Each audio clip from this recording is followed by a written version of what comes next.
कशिश और स्वागत है आपका नेक्स्ट 9 न्यूज में। ये खास प्रोग्राम है एक ऐसे नेता को लेकर जो इस वक्त अचानक से सुर्खियों में आ गए। और जब कोई भी नेता सुर्खियों में आता है तो उसकी संपत्ति, उसके जीवन का खुलासा तो करना बहुत ज्यादा जरूरी हो जाता है।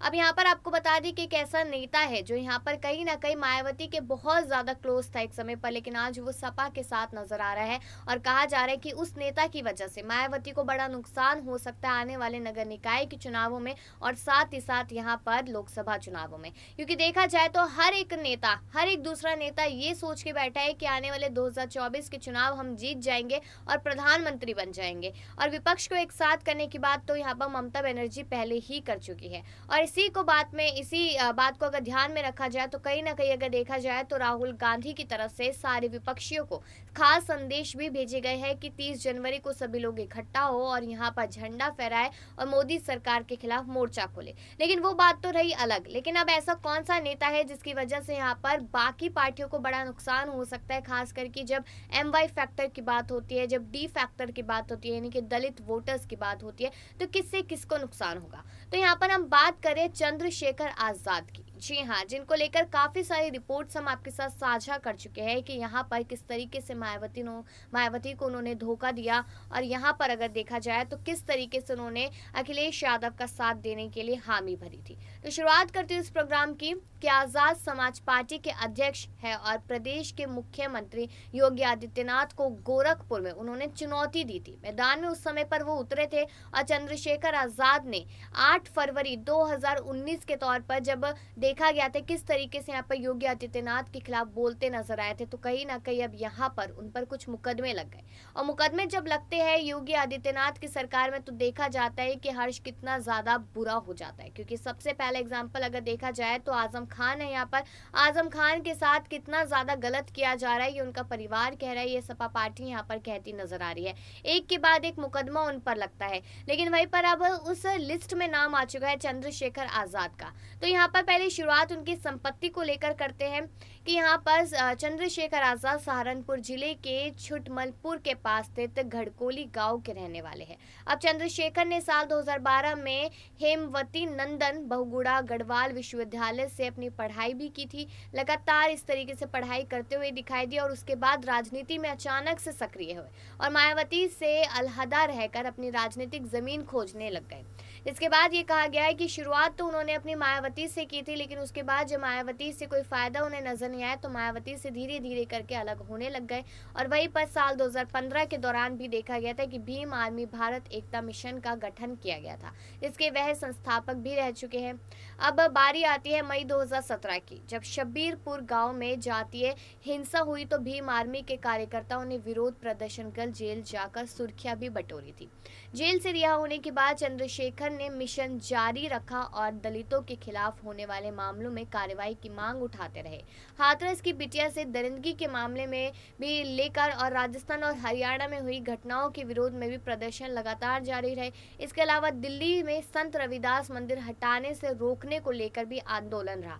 अब इसका कहीं ना कहीं एक उदाहरण भी देना चाहूंगी। सबने देखा कि किस तरीके से पाटीदार नेता, जी हाँ, बात यहाँ गुजरात की हो रही है, ये हार्दिक पटेल अचानक से सुर्खियों में आ गए थे और उसके बाद यहाँ पर देखा गया था कि जिग्नेश मेवानी हो गए, अल्पेश ठाकुर हो गए और भी बहुत सारे ऐसे लोग थे जो एक के बाद एक सुर्खियों में आते हुए नजर आए थे। अब यहाँ पर क्या हुआ कि जैसे जैसे उन्हें लगा कि हमारा अकेले तो कुछ नहीं हो सकता, तो चलिए कोई ना कोई पार्टी पकड़ लेते हैं।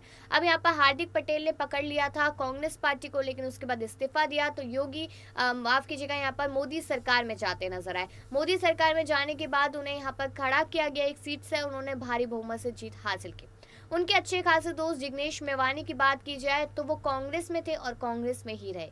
अल्पेश ठाकुर की बात की जाए वो भी बीजेपी में आ गए। लेकिन ऐसे बहुत सारे नेता थे वहां पर जो आम आदमी पार्टी में जाते हुए नजर आए, क्योंकि लोगों का कहना है कि आने वाला जो समय है वो आम आदमी पार्टी का है। कांग्रेस खत्म हो जाएगी, बीजेपी बचेगी नहीं और यहाँ पर आम आदमी पार्टी राज करती नजर आएगी, तो उन्हीं को ज्वाइन करिए, इस तरीके से अपनी बात रखते नजर आए। तो कुछ ऐसा ही यहाँ पर हाल जो है वो चंद्रशेखर आजाद का भी है। उन्होंने कहा कि मायावती का नामो निशान पूरी तरीके से मिट चुका है, कोई और पार्टी किसी काम की नहीं, बीजेपी तो खत्म ही हो जाएगी, सपा का राज्य रहेगा, सपा में काम करेंगे, सपा के साथ मिलकर, इस तरीके से अपनी बात रखते नजर आए। अब यहाँ पर आपको बता दूं कि जब वो योगी आदित्यनाथ के सामने चुनाव लड़ रहे थे उस समय पर, तो भारी बहुमत से उनकी हार हुई थी, जीत नहीं हार का सामना करना पड़ा था।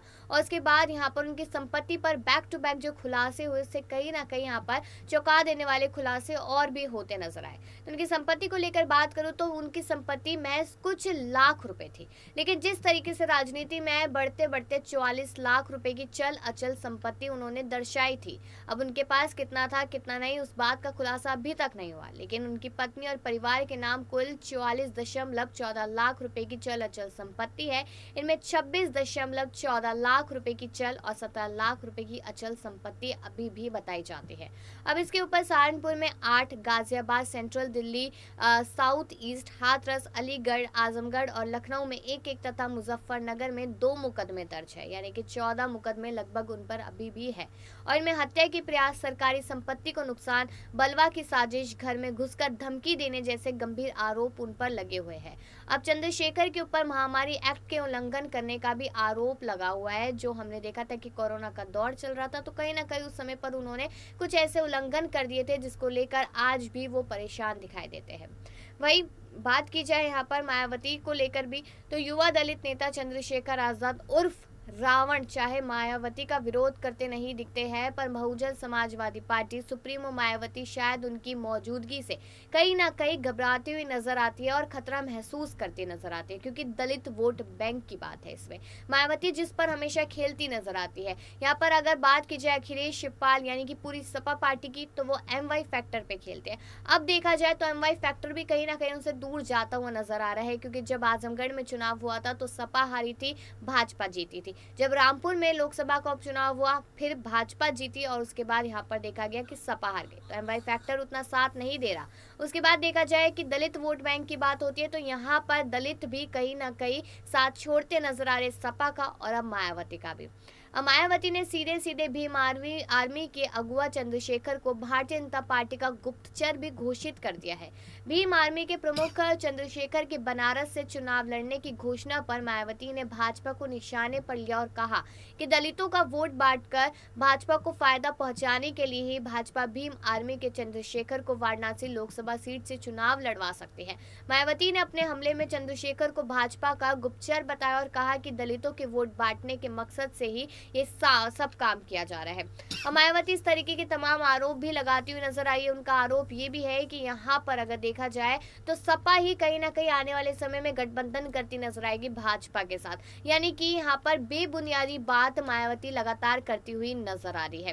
साफ तौर पे देखा जाए जब यहाँ पर उपचुनाव हुए रामपुर के और मैनपुरी के, तब यहाँ पर हार और जीत हुई, एक जगह सपा जीती एक जगह भाजपा।